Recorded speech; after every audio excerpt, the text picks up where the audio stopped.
Hello, everyone out there in music technology land for the state of Georgia. Excited to be back for our second series for the 2021-22 school year, and this time we are talking about rhythm writing.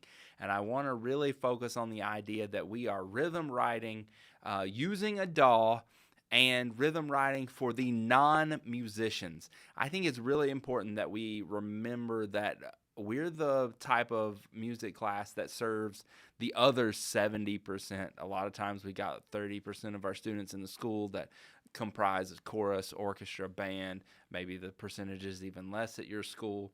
Who knows? I hope it's even more. But we're that group that really can service the others, the ones that may not have had the initial funds to join a performance-based music classroom, or the ones that may not have had the time commitment because of family obligations and other places and stuff.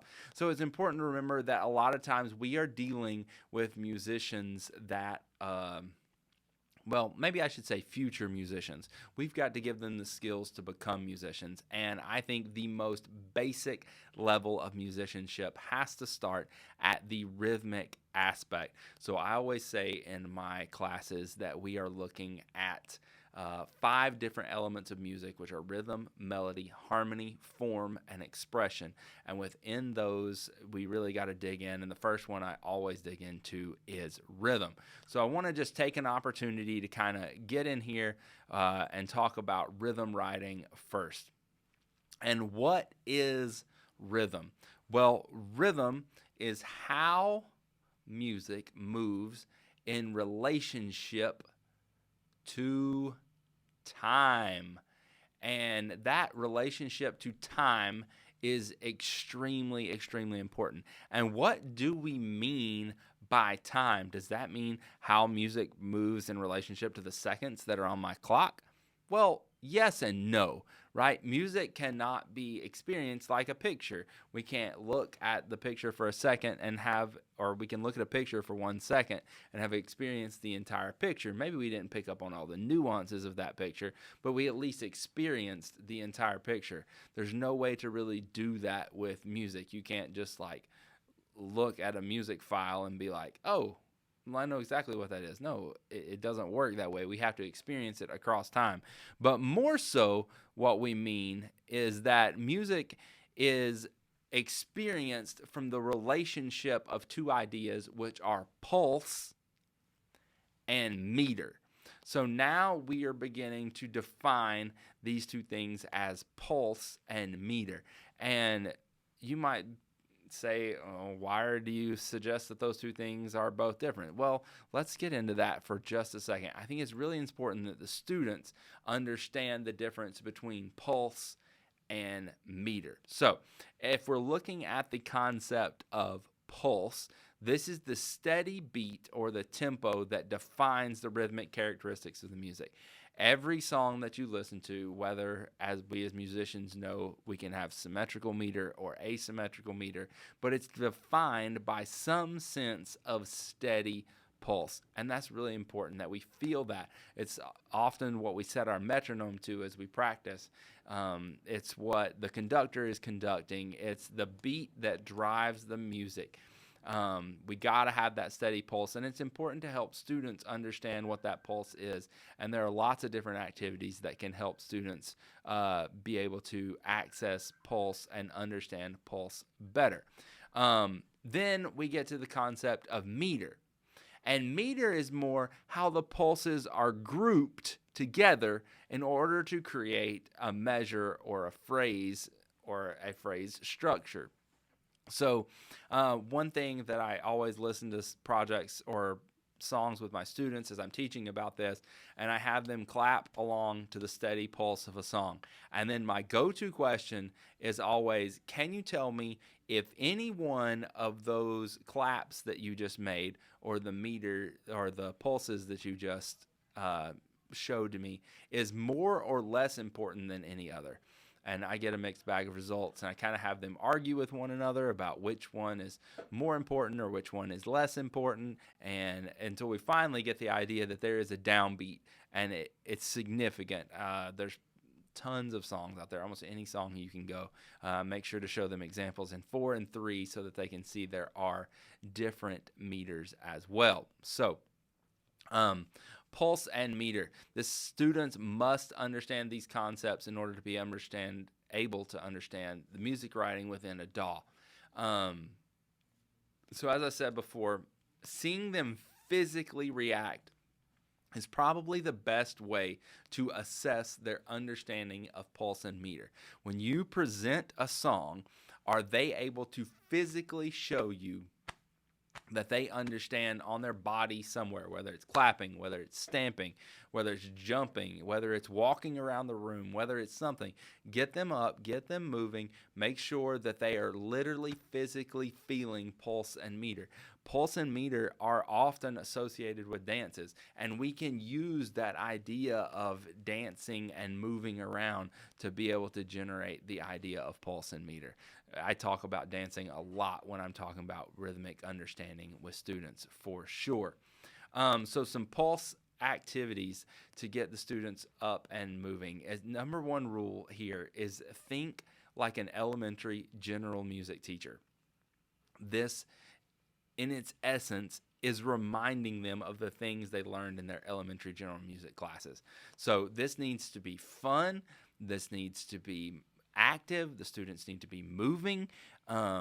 So I would pick songs that they're familiar with, things that are currently popular on the radio or have been in the past couple years. Since this is the beginning of your class, it kind of creates a bond between you and the student to be able to relate to them on their front. So I would definitely use music that they're familiar with. And like I said, I would put a song on like Bruno Mars' Grenade, and I would literally have the students walk around the room, keeping their walking in time. Or they could clap, or they could snap, or they could pat. If your room's not set up in a way that you can do walking, then any of those things will work for sure. You'll see some students that don't get it at all. There are some students that really have adverse reaction to being on the steady pulse. If you've been around marching bands, you know there's students that just don't ever seem to be able to put their feet in time in a marching band, and you're going to have those students in your class too. It's going to take work. You're going to have to spend more time with them for sure, but you'll see some students that are on the beat. You'll see some students that pick a tempo that's half the beat, and some students that pick a tempo that's double the beat. And that's totally okay. At least they're feeling the steady pulse at that time and can begin to interact and react. You can then help them understand why a particular version of, for lack of a better term, of the pulse would be acceptable over a different, like say the half speed version. Why did I pick the version I did and you picked the half speed? Oftentimes they're just clapping along with the snare drum, and they get that on 2 and 4 instead of 1, 2, 3, 4. So find some relational ground to help them sense that steady pulse. So here, another one would be discuss with students what the BPM of a song is, or the beats per minute, meaning the tempo setting that it's going to be. And then I have students access a website called all8.com. Side note, this is a square dancing tool, and obviously we're not teaching square dancing in my class, but this is a great way for students to be able to actually jump in and use the space bar on their computer to feel pulse and tempo.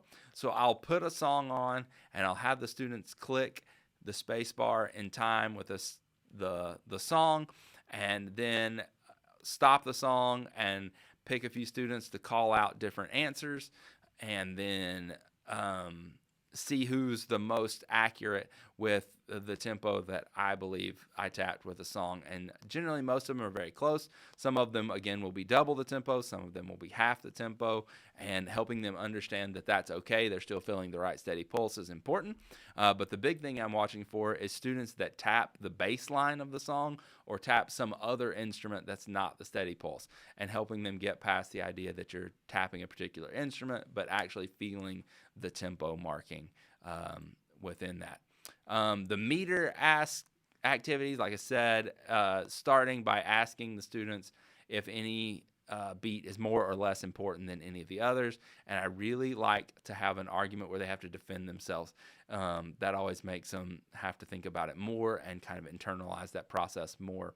Then we go through the process of condensing students that downbeats are more important, and then take it up to having students do different physical gestures for downbeats versus the other beats. For example, if the students are all standing up, you might have them jump on the downbeats and then clap on the other ones. Or you might have them clap up high for downbeats and then down low. Something, make it different. Pat their legs for the soft beats, clap for the strong beats.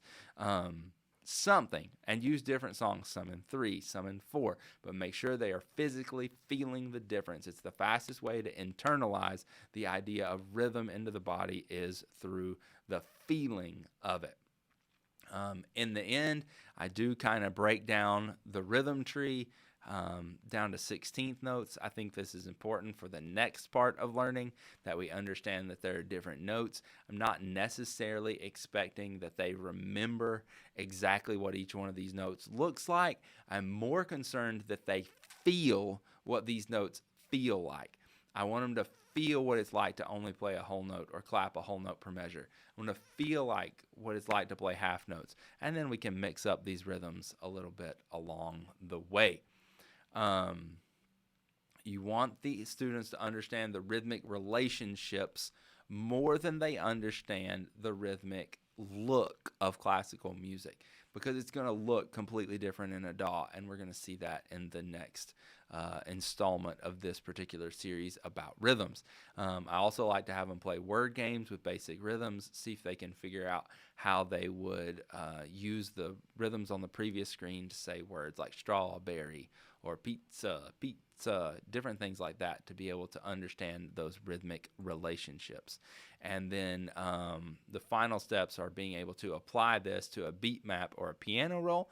And as we begin to do that, we're going to look into that in the next episode. So I hope you have found this helpful and useful in your working with rhythm. If that's not how you do it, I think you might want to give it a shot and see how it goes. Who knows? You might discover something that really works for you. And if you have something else that you really like and you want to share it with the group, make sure you put it in the discussion post on the Georgia Department of Education community. So glad you could all be a part of this. I look forward to learning from you all and hope that maybe a little bit of what I do can help you guys as well. See you soon.